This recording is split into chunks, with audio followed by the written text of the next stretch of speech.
Assalamualaikum warahmatullahi wabarakatuh. Alhamdulillahi rabbil alamin. Wabihi nasta'inu ala umurid dunya waddin. Wassalatu wassalamu ala ashrafil mursalin. Wa ala alihi wassabihi ajma'in. Amma ba'du. Saudaraku yang beriman, syukur alhamdulillah channel Khazanah Kehidupan bisa kembali menyapa Anda untuk memberikan informasi seputar agama Islam. Semoga kita senantiasa dalam lindungan Allah Subhanahu wa Ta'ala dan dapat terus memahami serta mengamalkan ilmu yang telah diperoleh. Karena sebaik-baik manusia adalah yang paling bermanfaat bagi manusia. Hadis riwayat Ahmad At-Tabrani Ad-Daraqutni. Mari bersama-sama menjadi manusia yang bermanfaat dengan memberikan kami dukungan berupa subscribe, like, komen, dan share. Serta jangan lupa juga untuk mengaktifkan lonceng supaya tetap selalu update dengan konten yang akan kami berikan. Saudaraku yang beriman, sebagai seorang muslim penting bagi kita untuk mengetahui apa yang diperintahkan dan juga yang dilarang dalam agama Islam. Agama Islam telah dengan jelas memberikan panduan-panduan bagi manusia. Di antara panduan yang jelas tersebut adalah masalah larangan untuk memelihara hewan-hewan tertentu. Setidaknya ada 6 hewan yang dilarang dipelihara dalam agama Islam. Larangan-larangan tersebut telah disampaikan oleh Rasulullah Shallallahu Alaihi Wasallam dalam beberapa hadisnya, sehingga penting bagi kita untuk mengetahui dan menjauhi larangan-larangan tersebut. Berikut adalah 6 hewan yang dilarang dipelihara di dalam agama Islam. Yang pertama adalah anjing. Salah satu hewan yang dilarang untuk dipelihara dalam Islam adalah anjing. Hal ini disebabkan karena air liur anjing dianggap najis. Rasulullah Shallallahu Alaihi Wasallam bersabda dalam sebuah hadis yang diriwayatkan dari Abu Hurairah radhiyallahu anhu. Ia berkata, Rasulullah Shallallahu Alaihi Wasallam bersabda, barang siapa yang memelihara anjing kecuali anjing untuk menjaga ternak, berburu dan bercocok tanam, maka pahalanya akan berkurang setiap 1 hari sebanyak 1 kirot. Hadis riwayat Muslim dan Abu Daud. Hal lainnya, mengapa Islam melarang memelihara anjing adalah karena malaikat tidak akan mendatangi rumah seorang hamba yang di rumahnya ada anjing. Hal tersebut diungkapkan oleh Rasulullah Shallallahu Alaihi Wasallam saat mendengar cerita malaikat Jibril. Rasulullah pernah mengatakan, malaikat Jibril datang kepadaku. Kemudian ia berkata kepadaku, tadi malam saya datang kepadamu, tidak ada satupun yang menghalang-halangiku untuk masuk, kecuali karena di pintu rumahmu ada patung, dan di dalamnya ada gorden yang bergambar, dan di dalam rumah itu ada pula seekor anjing. Oleh karena itu perintahkanlah supaya kepala patung itu dipotong untuk dijadikan 2 bantal yang diduduki, dan diperintahkanlah anjing itu supaya dikeluarkan.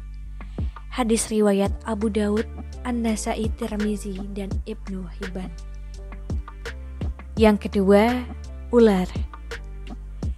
Ular juga termasuk hewan yang dilarang dalam agama Islam untuk dipelihara. Rasulullah Shallallahu Alaihi Wasallam memerintahkan umatnya untuk membunuh ular jika bertemu dengannya bukan untuk dipelihara. Hal ini didasarkan pada salah satu hadis yang menyatakan bahwa Rasulullah Shallallahu Alaihi Wasallam memerintahkan untuk membunuh 2 binatang hitam ketika sholat, yakni ular dan kalajengking. Hadis riwayat Tirmizi. Perintah untuk membunuh ini dimaksudkan ketika ular tersebut dalam keadaan mengancam. Jika tidak, maka tidak dianjurkan untuk dibunuh, apalagi diburu. Sebab pada dasarnya, ular juga merupakan hewan yang berada dalam rantai makanan, sehingga memusnahkan ular akan merusak keseimbangan alam. Yang ketiga, elang. Elang adalah hewan yang dilarang dalam agama Islam. Selain merupakan hewan yang harus dilestarikan, elang juga termasuk burung pemangsa dalam siklus rantai makanan. sehingga membunuh atau memburunya akan menyebabkan ketidakseimbangan ekosistem. Selain itu, burung-burung termasuk elang juga umat dan hamba Allah, sehingga kita dilarang untuk memelihara, membunuh, ataupun memburunya. Hal ini sejalan dengan firman Allah Subhanahu wa Ta'ala, dan tiadalah binatang-binatang yang ada di bumi dan burung-burung yang terbang dengan kedua sayapnya, melainkan umat juga seperti kamu. Quran Surah Al-An'am ayat 38. Yang keempat adalah tikus. Tikus termasuk hewan yang najis dan kotor. Oleh karena itu Islam melarang kita untuk memeliharanya. Selain itu, tikus juga merupakan salah satu hewan pembawa penyakit. Tikus hidup dalam lingkungan yang kotor dan memakan makanan yang kotor. Sedangkan di dalam agama Islam, hal yang kotor sangat dibenci oleh Allah Subhanahu wa Ta'ala dan Rasulullah Sallallahu Alaihi Wasallam. Kebersihan dan kesucian merupakan bagian dari iman dalam agama Islam, sehingga menjaga rumah dari tikus yang dapat menyebabkan penyebaran penyakit adalah tindakan yang sangat dianjurkan. Hal ini juga sejalan dengan sabda Rasulullah Sallallahu Alaihi Wasallam dalam hadis yang berbunyi, kebersihan adalah sebagian dari iman. Hadis riwayat Tirmizi. Yang kelima, gagak. Gagak yang khususnya memiliki punggung dan perut putih juga dilarang untuk dipelihara dalam agama Islam.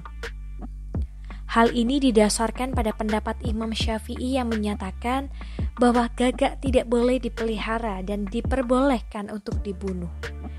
Dan gagak juga bukanlah hewan yang mendatangkan keberkahan dan juga kemanfaatan. Hal ini didasarkan pada suatu hadis di mana malaikat Jibril datang kepada Nabi Shallallahu Alaihi Wasallam lalu berkata, Allah memerintahkan untuk membunuh burung gagak yang hitam karena ia telah membelalakkan kedua matanya ketika anaknya mati.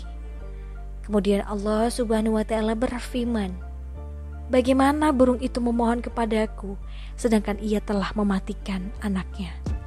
Hadis riwayat Muslim.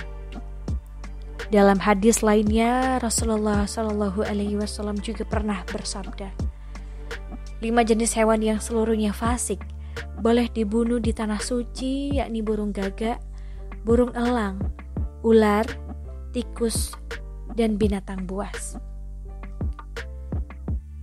Dan hewan terakhir adalah cicak. Meskipun cicak sering berkeliaran di rumah, cicak juga dilarang untuk dipelihara. Nabi Muhammad Sallallahu Alaihi Wasallam memerintahkan umatnya untuk membunuh cicak, sebab cicak termasuk hewan pengganggu, najis dan juga kotor. Bahkan dalam beberapa riwayat, membunuh cicak akan mendapatkan pahala. Hal ini didasarkan pada hadis yang bersumber dari Abu Hurairah radhiyallahu anhu. Rasulullah Shallallahu Alaihi Wasallam pernah bersabda, siapa saja yang membunuh cicak dengan sekali pukulan, maka ia mendapatkan pahala sekian. Siapa saja yang membunuhnya dengan kedua kali pukulan, maka ia mendapat pahala sekian kurang dari yang pertama. Hadis riwayat Muslim. Saudaraku yang beriman, demikian penjelasan mengenai 6 hewan yang dilarang untuk dipelihara. Semoga bisa menjadi manfaat. Akhir kalam, wassalamualaikum warahmatullahi wabarakatuh.